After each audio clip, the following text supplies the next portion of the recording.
Bêta est l'une des statistiques de la théorie moderne du portefeuille que l'on retrouve sur Morningstar. Comme les autres mesures de la TMP, le bêta peut aider les investisseurs à évaluer les caractéristiques de risque et de rendement des placements. Vous les trouverez sous la section « Cote risque » des rapports Morningstar sur les fonds ou les FNB. Le risque est divisé en deux grandes composantes, le risque systématique et le risque non systématique. Le risque non systématique est celui qui affecte seulement une société ou un secteur spécifique.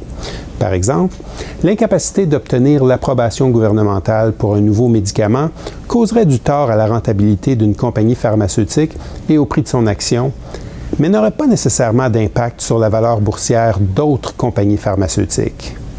L'autre type de risque est le risque systématique, ou risque du marché, et il affecte le marché au complet. Les moteurs du risque systématique se trouvent au niveau macroéconomique, comme une récession, des changements de taux d'intérêt ou l'inflation. Le bêta est une mesure du risque systématique. Il indique à quel point les rendements d'un placement ont été sensibles au mouvement du marché au cours d'une période donnée. Autrement dit, il indique comment la valeur d'un placement a réagi à un mouvement à la hausse ou à la baisse du marché. Le marché ici est représenté par un indice choisi en fonction du mandat du placement. Par exemple, l'indice composé S&P/TSX serait un indice approprié pour un fonds qui investit dans les actions canadiennes. Sans trop s'embourber dans les mathématiques, bêta est estimé en comparant les rendements excédentaires d'un fonds, c'est-à-dire ses rendements au-delà d'un taux sans risque, au rendement excédentaire de l'indice. Un bêta supérieur à 1 signale que le placement a un risque systématique supérieur au niveau du marché, ce qui signifie qu'il a tendance à connaître des rendements supérieurs à l'indice lorsque les marchés sont en hausse et des rendements inférieurs à l'indice quand le marché est en baisse, tout le reste étant égal. L'inverse est vrai pour les fonds qui ont un bêta de moins que 1. Ils ont un risque systématique inférieur à celui du marché. Ils ont tendance à mieux protéger la valeur dans un scénario baissier, mais à se sous-classer lorsque les marchés vont bien, tout le reste étant égal. Bêta se retrouve souvent dans le jargon financier. Par exemple, acheter le bêta signifie acheter un placement qui offre une participation très semblable au marché d'ensemble, par exemple le marché boursier canadien. Il est important de mentionner quelques avertissements concernant le bêta.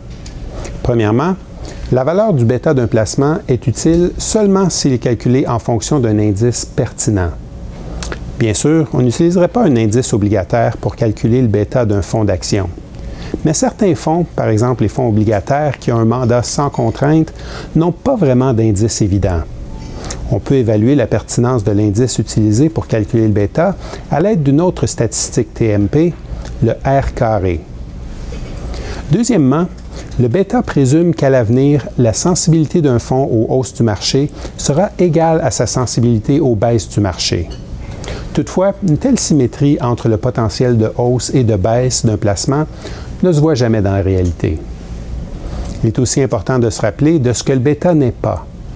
Le bêta nous informe sur un type de risque, le risque systématique. Ce n'est pas une mesure du risque total d'un fonds. Et donc, un bêta faible ne signifie pas nécessairement qu'un fonds comporte une faible volatilité dans l'absolu.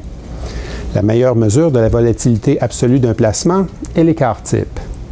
Le bêta, comme les autres mesures de la TMP, peut s'avérer un outil utile pour évaluer et comparer des placements du point de vue du risque et du rendement. Comprendre le bêta, autant dans le jargon financier que comme mesure de la sensibilité au marché, peut établir une base solide dans la compréhension des autres statistiques de la TMP et de l'analyse des placements. Pour Morningstar, ici Christian Charret.